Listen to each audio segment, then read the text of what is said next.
예, 우리가 이 4강에서 했던 내용들, 착오에 의한 의사표시와 사기 강박에 의한 의사표시, 그리고 이제 의사표시 효력 발생.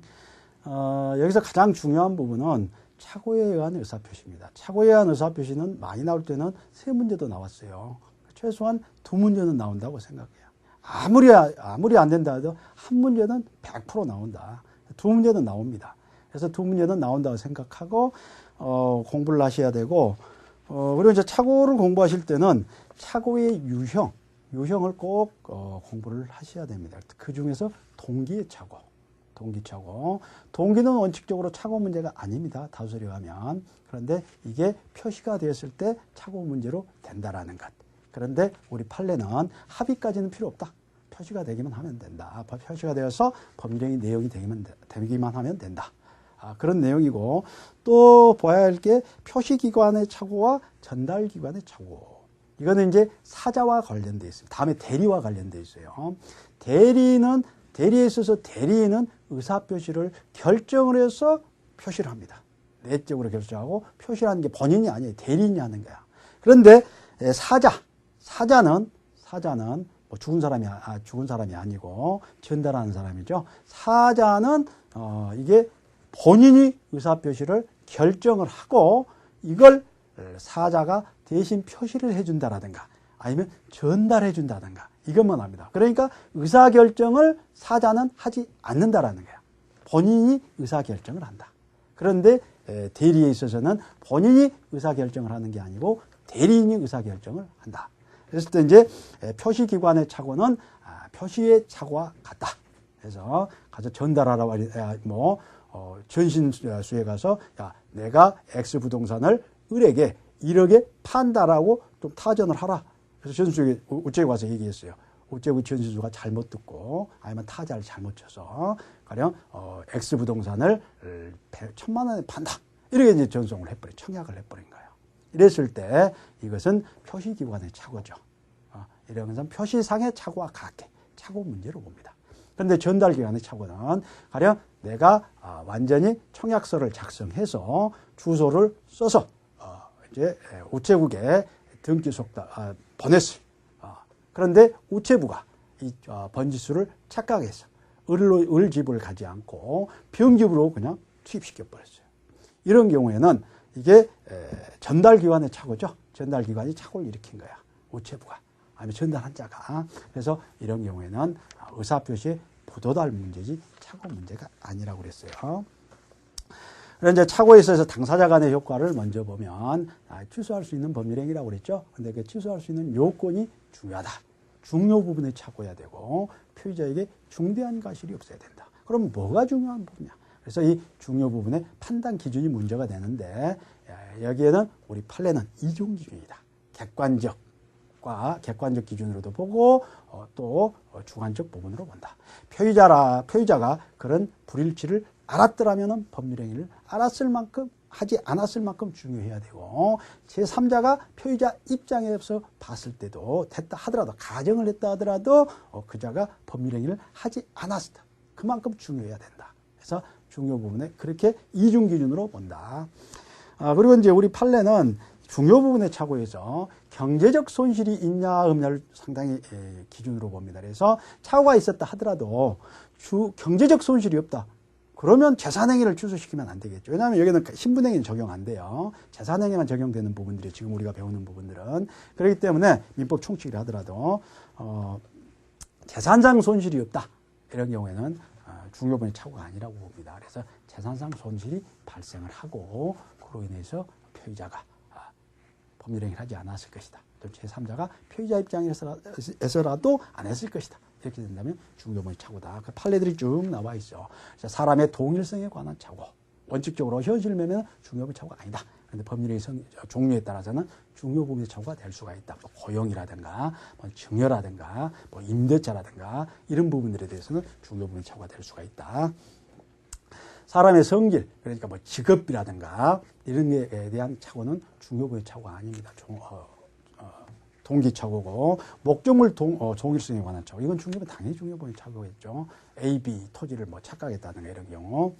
그리고 이제 목적물의 어떤 그 시가, 수량, 이 부분의 착오는 중요한 착오가 아닙니다. 그런데 이제 어떤 그 목적물의 현화, 하천부지를 어떤 그 임야로 잘못 알았다든가, 뭐 하천부지를 가령 뭐 토지, 뭐 농경지로 잘못 알았다든가 이런 경우에는 중요한 착오가 됩니다. 법률 상태 착오라든가, 법률 착오도 중요한 착오가 되고, 쌍방의 착오가 있어요. 그래서 특히 세금과 관련해서 세금을 부담하지 않을 것이다. 그리고 만약 이게 법인을 설립을 해서 이걸 취득을 하면 양도소득세가 부과 안 됐다. 이렇게 이제 알고 있는데 나중에 그렇게 하고 실제로 매입을 했는데 나중에 세금이 부과가 됐어. 엄청나게 부과가 됐더라. 쌍방 다 착오가 있더라. 이런 경우에는 착오 문제로 봅니다. 그리고 이제 중요 부분의 착오가 인정되지 않는 경우, 소유권에 관한 착오는 중요 부분 착오가 아니라고 했고, 시가 아니라고 그랬죠. 지적부적 아니라고 그랬고, 또 고리대금업자인 줄 모르고 뭐 소비대차 계약을 체결했다. 이건 뭐 고리대금업자인지 아닌지 중요하지 않죠. 뭐 빌렸으면 갚으면 되는 것이지. 그래서 그건 중요 부분 착오가 아닙니다. 다음에 이제 표의자에게 중대한 과실이 없어야 된다고 그랬죠. 그럼 중대한 과실은 누가 입증 책임을 지느냐?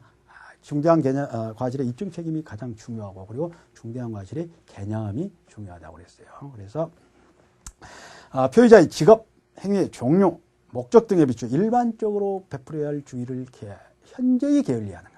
이걸 중대한 과실이라고 그랬어요. 그래서 법률의 종류, 이게 매매냐, 아니면 소유권이 완전히 넘어가 버린 것이냐, 아니면 빌려주는 거에 불과하느냐, 뭐 등등 이런 것들을 위해서 또 행자의 직업이라든가 이런 것들을 종합적으로 고려한다고 그랬습니다. 중대한 과실의 입증 책임은 이건